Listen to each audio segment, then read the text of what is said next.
This is chapter 4 of my debut novel, A is for Angelica. I'm reading all of the chapters of the novel over the course of the year, and you can subscribe to my YouTube channel and you'll get new chapters as I publish them. Chapter 4 is called Cressington Vale, and you may be able to hear the washing machine in the background, or the roar of the fire, which is just about going out. Okay. I hid behind curtains before I met Angelica. It started the day I caught the vicar's wife masturbating with the blinds open, her full-length mirror tipped at an unfortunate angle. In truth, he's not really a vicar, and she's not really his wife.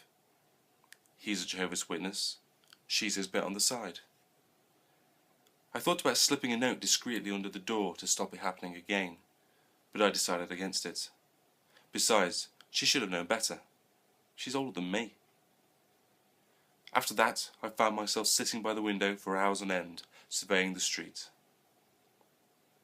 letting the world drift past, taking my mind off things. I watched my neighbours and got to know them better than I ever had before. Their changes in behaviour, their simplest of movements, their finest of details. These are skills that I've developed. I never kept watch when I was young, but I listened hard and heard everything. Like the things my friends would say when they thought I'd left the room, and my parents having intercourse. I only heard them once, but the worry stopped me from sleeping. I made nightly interventions, which included coughing loudly and walking to the bathroom to flush the toilet. Anything to let them know that I was there and still awake. Anything to stop it. Sometimes one of them would get up and come to my room. They'd ask me what was wrong and I'd tell them I'd had nightmares. This went on for over a year, until my mother said she was going to take me to the doctor, so I told her the truth. She was silent for more than 15 seconds. Then she laughed quietly and rubbed her eyes to show me that she was tired. "Your mum and dad both love each other," she said, by way of explanation, as if that changed a thing. I listened hard at work too, when things were different, when I had a job to go to, an office to work in, and meetings to attend. But those things are gone. Cressington Vale is my office now. It's better than a real job. There are no conversations with colleagues who are younger than me, who feign interest in my weekends. No sitting at a desk, watching through a gap in a blind as they leave early to drink together. No listening to other people's conversations through thin, fabricated walls. No waiting for someone else to do his or her job properly so that I can do mine. There's none of this. These are things that used to happen. These are things that will never happen again. My life is different now. I don't go to work. I don't have an office. I stay at home, hide behind curtains, and make notes. I wait for something to happen. For example, the average bay window for a house on Cressington Vale is approximately 3.5 feet from the floor, so when someone sits in their front room to watch the television or eat their dinner on a tray, I only see them from the neck up.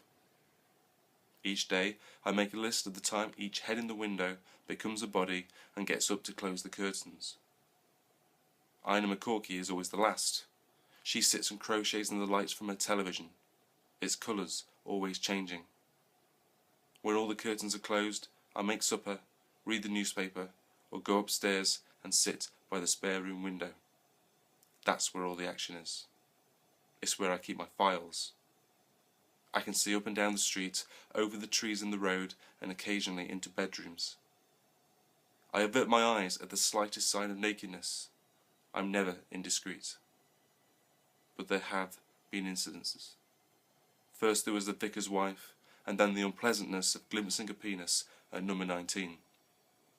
I turned away, but not quickly enough to avoid registering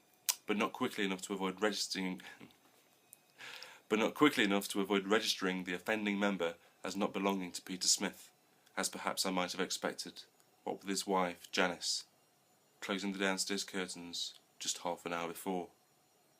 I never say anything though. These matters are not my business. Not anymore. I used to be part of the neighbourhood watch committee.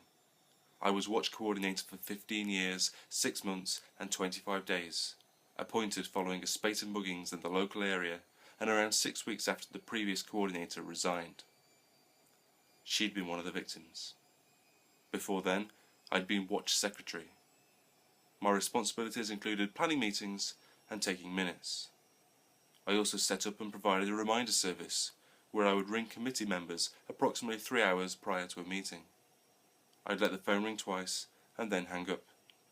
To track attendance, I created spreadsheets, which I ruled out by hand and completed in pencil, then traced the lines with a thin marker.